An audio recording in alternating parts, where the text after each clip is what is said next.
मेरे पति का तबादला एक नए शहर में हुआ था। घर के कामों के लिए मैंने एक नौकरानी रखी थी जो समय पर आकर सारा काम कर जाती थी। मैंने नोटिस किया कि बाल बच्चेदार होने के बावजूद भी उसे घर जाने की जल्दी नहीं होती है।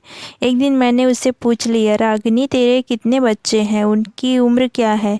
बोली, दीदी मेरे 4 साल का बेटा और 6 साल की बेटी है। सुनकर मुझे आश्चर्य हुआ।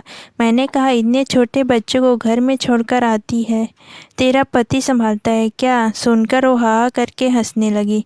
बोली, दीदी मेरा आदमी तो मिस्त्री का काम करता है, बच्चों को तो मम्मी जी के यहाँ छोड़कर आती हूँ और वापसी में लौटते वक्त उन्हें ले जाती हूँ। मम्मी जी? मैंने आश्चर्य से पूछा कि ये मम्मी जी कौन है? तुम्हारे बच्चों को रखने के लिए कितने पैसे लेती है? दीदी नाम तो नहीं जानती, सभी उन्हें मम्मी जी ही कहते हैं, लेकिन हमें उन्हें कुछ भी नहीं देना पड़ता है। हंसते हुए बोली, तो मेरी उत्सुकता बढ़ती गई। मैंने कुछ समय कुछ और प्रश्न पूछते उसने जवाब भी दिए, लेकिन मैं संतुष्ट नहीं हुई और एक दिन मैं उसकी मम्मी जी से मिलने गई। रंग बिरंगे फूलों से सजे बाग में नन्हे मुन्ने को खेलते देखकर मेरा मन पुलकित हो उठा। रागिनी एक बच्चे की तरफ इशारा करते हुए बोली, यो रहा मेरा बेटा। कहकर वो उधर दौड़ पड़ी। घर के बाहर निकलकर लिखा देखा तो कथित मम्मी जी से मिलने की इच्छा और तीव्र हो गई। मैंने दरवाजे पर हल्के से दस्तक देते हुए पूछा, कोई है? तो भीतर से ही एक संप्रभात महिला ने कहा, आती हूँ, कृपया आप बैठ जाइए। मैं बैठकर सामने दीवार पर लगे रंग बिरंगे चित्र, फूलों और फल सब्जियों के पोस्टरों को देख रही थी कि गुलाबी रंग का सूट पहने महिला को देखकर मेरे मुंह से निकल पड़ा, गरिमा आंटी आप? अरे गुड्डी, तुम यहाँ कैसे? मुस्कुराते हुए उन्होंने मुझे गले से लगा लिया। गरिमा आंटी मेरे पड़ोस में रहती थी। छुट्टियाँ में मैं जब भी घर जाती थी उनके साथ बहुत बातें करती थी। उम्र का अंतर होने के बावजूद हमारे बीच एक गहरा रिश्ता बन गया था। मेरा गुड्डी नाम उन्होंने ही रखा था। उनके 3 बरस के बेटे को परेशान करने के लिए मुझे बहुत मज़ा आता था और तब सेवा कहती थी कि बड़ा होकर आरव, उनका बेटा, तेरे बच्चों पर अपनी भड़ास निकालेगा। मैं हॉस्टल में ही थी तभी मम्मी ने पत्र लिखा कि अंकल का तबादला हो गया है और तेरी गरिमा आंटी सपरिवार सही यहाँ से चली गई। इतने सालों बाद आज अचानक उन्हें देखकर मैं चकित थी और खुश थी। मैंने उन्हें सब अपने बारे में बताया। फिर उनसे पूछा कि अंकल जी कैसे हैं? आरव तो अब बहुत बड़ा हो गया होगा, क्या कर रहा है? मैं वगैरह वगैरह उन्होंने कहा। पीछे देख।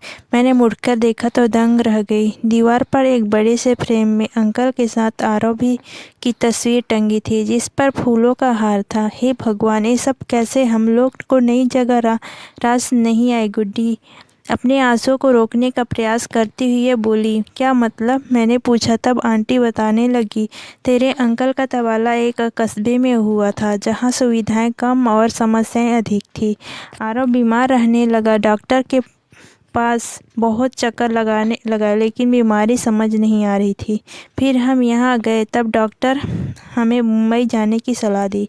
वहाँ जाने पर पता चला कि आरव के दिल में छेद है जो अब कोई दुआ काम नहीं आई। गुड्डी हंसता बोलता, आरव छोटी सी उम्र में ही मेरा साथ छोड़कर चला गया।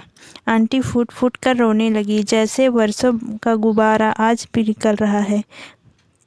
मैंने उन्हें पानी पिलाया तो उन्हें अच्छा लगा। फिर बोली, कई महीनों तक हम एक दूसरे को दिलासा देते रहे, लेकिन अब तक मेरा खालीपन बीमारी का रूप धारण करने लगी। तब हमने एक बच्चा गोद लेने का निश्चय किया और उसी कार्य के लिए घर से निकलते ही थे कि रास्ते में एक महिला को अपनी पीठ पर बच्चे को बांधकर सड़क पर झाड़ू पोंछा लगाते देखा तो मैंने रुक गई। मैंने पूछा कि ऐसे क्यों? घर में क्यों नहीं रख कर आती है?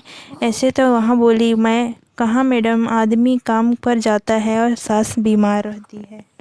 बड़ा मैम साहब लोग तो कौन सा केयर वेयर में रख लेता, हम गरीब वहाँ से कैसे? मैंने फिर और बच्चों को गंदी जगह पर सोते देखा जहाँ मक्खी मच्छरों का झुंड था। तो मैं सिहर उठी। बस गुड्डी, तभी से मैंने सोच लिया कि अपने आरव को ना बचा सकी तो क्या हुआ, इनके नानीहालों की सुरक्षा तो मैं कर ही सकती हूँ। और मैंने इन बच्चों के लिए डे केयर खोलने का निश्चय कर लिया। कहते हुए उनके चेहरे पर खुशी और संतोष के भाव थे। कहने लगी, जमाने की हवा देखते हुए पहले तो ये अपना बच्चा मेरे पास छोड़कर ही हिचकिचाई, फिर उन्हें हमने विश्वास दिलाया, तसल्ली हुई, तो फिर उन्होंने पति का जान पहचान वालों को भी बताया। 2 से 4 और 4 से 8 होने लगे। इस तरह मेरा छोटा सा आंगन इन बच्चों की किलकारियों से गूंजने लगा। इनके साथ मेरा ऐसा अटूट रिश्ता बन गया कि गुड्डी इन्हें छींक भी आती है तो मैं परेशान हो जाती हूँ। सभी बच्चे एक साथ खाते पीते हैं, आपस में मिलजुल कर खेलते हैं, लड़ते झगड़ते तो एक दूसरे को ख्याल रखना भी सिखाते हैं। भगवान का दिया तो सब कुछ था हमारे पास, एक कमी थी इन बच्चों के आ जाने से पूरी हो गई। इनकी माएँ इन्हें बेफिक्र होकर यहाँ छोड़ जाती हैं और शाम को वापस ले जाती हैं। और अंकल जी, मैंने पूछा तो बोली, सब ठीक ही चल रहा था गुड्डी। एक दिन बोले कि गरिमा रिटायर होने के बाद मैं तुम्हारे बच्चे के बीच एक बच्चा बन जाऊंगा। लेकिन फिर ना जाने क्या हुआ, एक दिन अचानक उन्हें दिल का दौरा पड़ा और बस बेटा, उसी दिन से मैं इन सब की मम्मी भी जी बन गई। क्योंकि सभी ने मुझे अपना आरव ही दिखाई देता है। सभी एक बच्चा आकर उनसे लिपट गया और तोतली भाषा में बोलने लगा, मम्मी ये तुमको मालता है। और फिर गरिमा मुझको मारता है और गरिमा आंटी उन्हें बच्चे के साथ व्यस्त हो गई। गरिमा आंटी की बगिया एक एक फूल खिला रह गया जो उन्होंने बाकी फूलों को खिलाने का संकल्प कर लिया।